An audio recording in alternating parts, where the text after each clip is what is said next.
नमस्कार, good morning, सुप्रभात। NDTV देख रहे हैं आप। हूँ आपके साथ ऋतु सिंह और इस बुलेटिन में आपको सुबह की अभी तक की बड़ी खबरों से अपडेट करवाएंगे। शुरुआत करेंगे गरियाबंद के साथ, जहां नक्सलियों के खिलाफ सबसे बड़ा ऑपरेशन चल रहा है। कुल्हाड़ी घाट में 3 दिन से ये मुठभेड़ जारी है और सुरक्षा बलों ने अब तक 27 नक्सलियों को ढेर कर दिया है।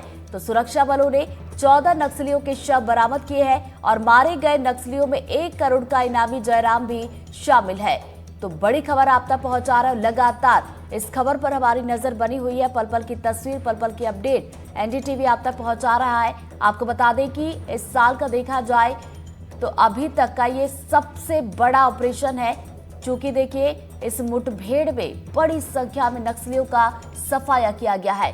कुल्हाड़ी घाट में ये मुठभेड़ है और ये 3 दिन से लगातार चल रही है। रविवार सुबह से ये मुठभेड़ शुरू हुई थी और अभी तक 27 नक्सलियों को जवानों ने ढेर कर दिया है, जिसमें से 14 नक्सलियों के शव बरामद कर लिए गए।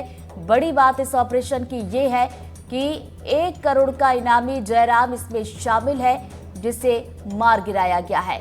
तो देखिए, जयराम की बात की जाए, जो कि सेंट्रल कमेटी मेंबर सदस्य था और एक बड़े कैडर का ये नक्सली था, जिस पर 1 करोड़ का इनाम था, जिसे सुरक्षा बल के जवानों ने मार गिराया है। तो एक बड़ी सफलता यहां पर मिली है। और उसके बाद हमने देखा भी कि केंद्रीय गृह मंत्री अमित शाह ने यहां पर इसकी सराहना की। तो वही प्रदेश के मुख्यमंत्री विष्णुदेव साय ने भी कहा कि जो जवानों ने काम किया है, उनकी बहादुरी को उन्होंने सलाम किया। और देखिए, जवानों की बात की जाए तो लगातार मौके पर अभी भी डटे हुए हैं। तो छत्तीसगढ़, उड़ीसा दोनों ही राज्यों की टीम जो है इस ऑपरेशन में शामिल है। इनपुट्स मिलने के बाद टीम पहुंची। करीब 1000 की संख्या में ये जवान हैं, जिन्होंने बड़ी संख्या में नक्सलियों के इलाके में पहुंचकर नक्सलियों को घेर रखा है।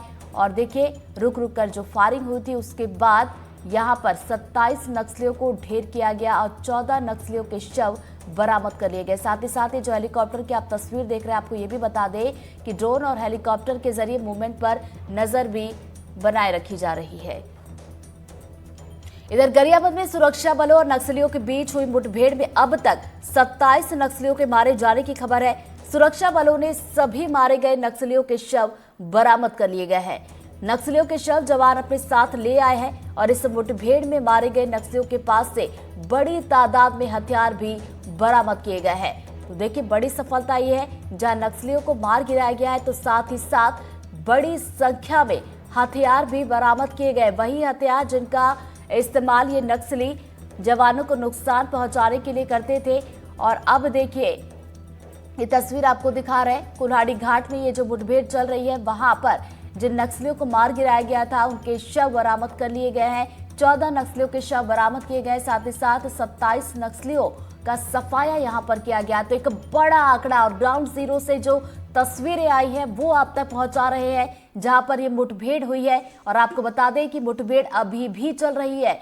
हो सकता है कि आंकड़े और भी बढ़ सकते हैं। तो अभी तक का सबसे बड़ा एंटी नक्सली ऑपरेशन, जिसमें जवानों को बड़ी सफलता मिली है। और नए साल की शुरुआत के साथ हम देख रहे हैं कि लगातार जो सर्च ऑपरेशन किए जा रहे हैं, जो जवानों की तरफ से ऑपरेशन चलाया जा रहा है, उसमें लगातार सफलता मिलती जा रही है। ज्यादा जानकारी के साथ सहयोगी पंकज सिंह भदौरिया जुड़ गए, सीधा उनका रुख करेंगे। पंकज, अभी तक का सबसे बड़ा नक्सल ऑपरेशन और एक बड़ी कामयाबी, अभी आपके पास ताजा अपडेट क्या है? देखिए, यह एक बड़ा ऑपरेशन था। इसमें अभी जानकारी निकल कर आ रही है कि 20 से अधिक नक्सली मारे गए हैं। दरअसल 60 नक्सलियों को घेराबंदी की गई थी, जिसमें गरियाबंद के कुल्हाड़ी घाट के इलाके में नक्सलियों की मौजूदगी के बाद इस ऑपरेशन को चलाया गया। इस ऑपरेशन में लगभग 1000 जवान निकाले गए, जिसमें एसटीएफ और जिला पुलिस बल के साथ साथ में उड़ीसा की जो पार्टियां हैं, एसओजी जिसे बोला जाता है, उसका भी सहारा लिया गया। और गरियाबंद और उड़ीसा के बॉर्डर के जंगलों में घेरा गया, जहां पर 1 करोड़ के इनामी नक्सली को, जयराम को भी मारने में भी सफलता हासिल की। जिसके बाद से इलाके में लगातार ऑपरेशन चलाया जा रहा है। अभी यह ऑपरेशन पूरी तरीके से खत्म नहीं हुआ है। कल ही 14 माओवादियों के 100 रिकवर करके लाए गए थे। 15 अत्याधुनिक हथियार भी बरामद किए गए थे, जिसमें से 8 पुरुष माओवादी के साथ 6 महिला माओवादियों के 100 भी वहां पर बरामद हुए थे। तो कुल मिलाकर के यह जो ऑपरेशन है, अब तक का सबसे बड़ा इनकाउंटर माना जा रहा है, क्योंकि इसमें सेंट्रल जोनल कमेटी के मेंबर्स वहां पर मौजूद थे। और ये भी पता चल रहा है कि वहां पर जो डॉक्यूमेंट्स बरामद हुए नक्सलियों के, उन डॉक्यूमेंट्स में नगरीय निकाय चुनाव और ग्राम पंचायत चुनाव के बहिष्कार की भी वो बड़ी तैयारी कर रहे थे।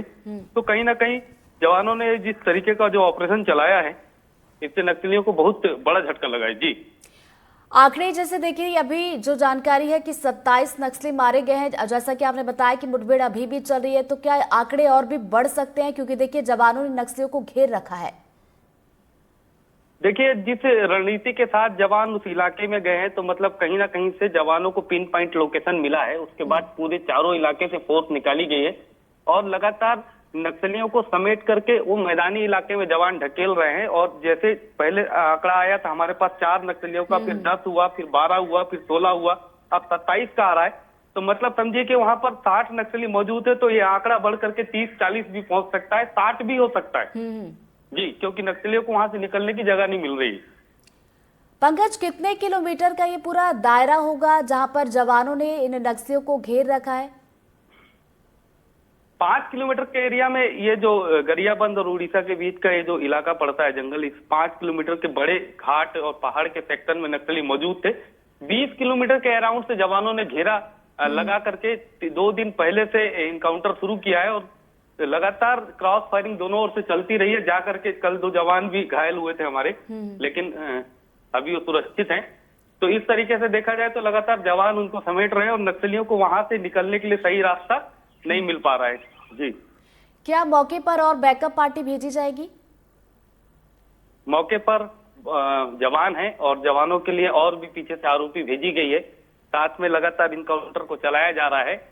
और ये भी अभी जानकारी निकल के आना है कि जिस स्तर के जो नक्सली मरे हैं 1 करोड़ इनामी नक्सली के साथ, तो और भी किस किस स्टेट के नक्सली थे और क्या क्या वहां पर बरामद हुआ है, ये सबको पुलिस और भी डिस्क्लोज करेगी। जी, शिनाख्ती की बात की जाए तो क्या शिनाख्ती हुई है? जैसे कि देखिए जितने नक्सली मारे गए हैं, जो शव बरामद किए गए, उसमें ये जानकारी है कि 1 करोड़ का जो इनामी नक्सली था जयराम, उसे मार गिराया गया है। उसके अलावा जो और भी नक्सली मारे गए हैं, क्या उनकी शिनाख्त कर ली गई है? देखिए इसमें उड़ीसा स्टेट कमेटी के और धमतरी गरियाबंद जुआपाड़ा डिवीजन के अंतर्गत के एसडीजी के एरिया कमेटी के, ईटा गांव एरिया कमेटी के नक्सली वहां पर मौजूद थे। यानी कि जो मध्य प्रदेश, छत्तीसगढ़, तेलंगाना को मिलाकर के नक्सली एक नई रणनीति बना रहे थे कि किनारे के कॉर्नर के बॉर्डर पर अपनी मजबूती प्रस्तुत करेंगे। तो वहां इनको उस इलाके में बड़ा झटका लगा है और शिनाख्ती की कार्रवाई लगातार चल रही है। पुलिस जब पूरी शिनाख्त कर लेगी तो एक नई प्रेस कॉन्फ्रेंस करेगी। उसके बाद इसका पूरा खुलासा करेगी कि किस स्तर के वो नक्सली है और कहां कहां उनका एरिया था और किस तरीके से वो काम कर रहे थे और कितना उन परिणाम था, कितने साल से वो नक्सलवाद से जुड़े हुए थे। जी पंकज, इस बारे में कोई जानकारी, चूंकि देखिए 27 नक्सलियों के बारे जाने की खबर है, 14 के शव बरामद किए गए, उन्हें लाया गया है। बाकी नक्सलियों के जो शव है उन्हें कब और किस तरीके से लाया जाएगा, कितनी टुकड़ी वापस लौटेगी? देखिए ये मुठभेड़ कब तक चलेगी ये कह पाना तो मुश्किल है, क्योंकि जब तक नक्सलियों की उस इलाके में मौजूदगी और जब तक पुलिस इस बात से आश्वस्त नहीं हो जाएगी कि वो इलाके से नक्सली पूरी तरीके से या तो भाग गए हैं या तो पूरी तरीके से खत्म हो गए, तब तक क्या मुठभेड़ चलेगी। इस अभियान को 19 जनवरी को शुरू किया गया था। देर रात से यह अभियान पुलिस और नक्सलियों के बीच चला था, जो अभी तक लगातार चल रहा है। और गरियाबंद के इस इलाके में जो हमारी सीआरपीएफ है, कोबरा है, एसटीएफ है, सारे जवान वहां पर लगे हुए हैं। जवान बड़ी बहादुरी से नक्सलियों को पीछे की ओर खदेड़ रहे हैं, ढकेल रहे हैं और निश्चित तौर पर उन्हें एक बड़ी सफलता मिली और भी बहुत कुछ आना इसमें बचा है। जी बिल्कुल, तो इसमें आंकड़े बढ़ भी सकते हैं और भी ज्यादा जानकारी बाद में दी जाएगी, चूंकि मुठभेड़ अभी भी चल रही है। जवान मौके पर डटे हुए नजरें आप बना रखिएगा पंकज, आगे भी आपसे अपडेट लेंगे और पल पल की अपडेट दर्शकों तक भी पहुंचाते रहेंगे। फिलहाल बहुत बहुत शुक्रिया आपका तमाम जानकारी के लिए।